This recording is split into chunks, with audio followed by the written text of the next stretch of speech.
আসসালামু আলাইকুম, সবাই কেমন আছেন? আলহামদুলিল্লাহ আমিও ভালো আছি। আজকে আমি একটা মিক্স সবজি রান্না করব।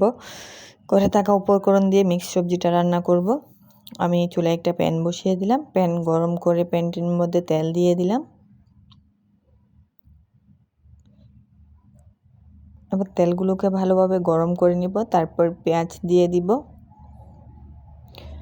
পেঁয়াজ দিয়ে পেঁয়াজগুলোকে অল্প আঁচে রান্না করে নিব।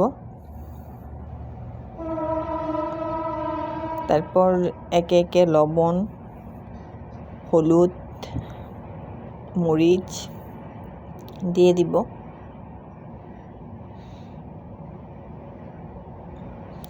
এভাবে এটাকে ভালোভাবে নেড়ে ছেড়ে ভালোভাবে কষিয়ে নিব। অল্প পরিমাণে পানি দিয়ে দিব। পানি দিয়ে আমি আরেকটু নেড়ে ছেড়ে নিব যাতে হলুদ মরিচের গন্ধটা চলে যায়। এবার আমি চিংড়ি মাছ দিয়ে দিব। চিংড়ি মাছ দিয়ে এই সবজিটা রান্না করলে এত বেশি ভালো হয় বলার বাহিরে। এই চিংড়ি মাছগুলো ছিল দেশি চিংড়ি মাছ, তো এটা চিংড়ি মাছ দিয়ে রান্না করেছিলাম আমি। আর মিক্স সবজিগুলো এবার ঢেলে দিব।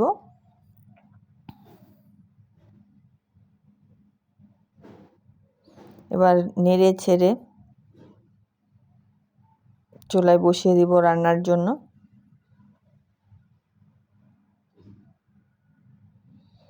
কাঁচামরিচ দিয়ে দিলাম, ঢাকনা দিয়ে রেখে দিলাম। 5-7 মিনিট পর আমি আরেকটু ঢাকনা তুলে পানি দিয়ে দিলাম।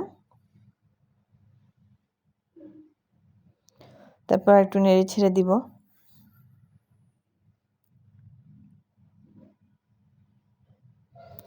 আপনারা যদি এভাবে সবজিটা রান্না করেন না, এটা কিন্তু খেতে অনেক দারুণ হয়।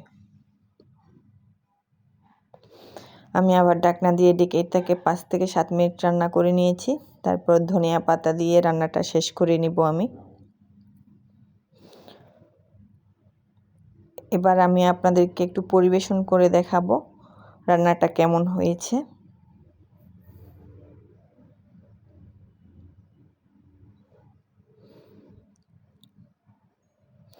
আর আমার ভিডিও যদি ভালো লেগে থাকে অবশ্যই লাইক এবং সাবস্ক্রাইব করবেন। ধন্যবাদ সবাইকে। সবাই ভালো থাকেন। আল্লাহ হাফেজ।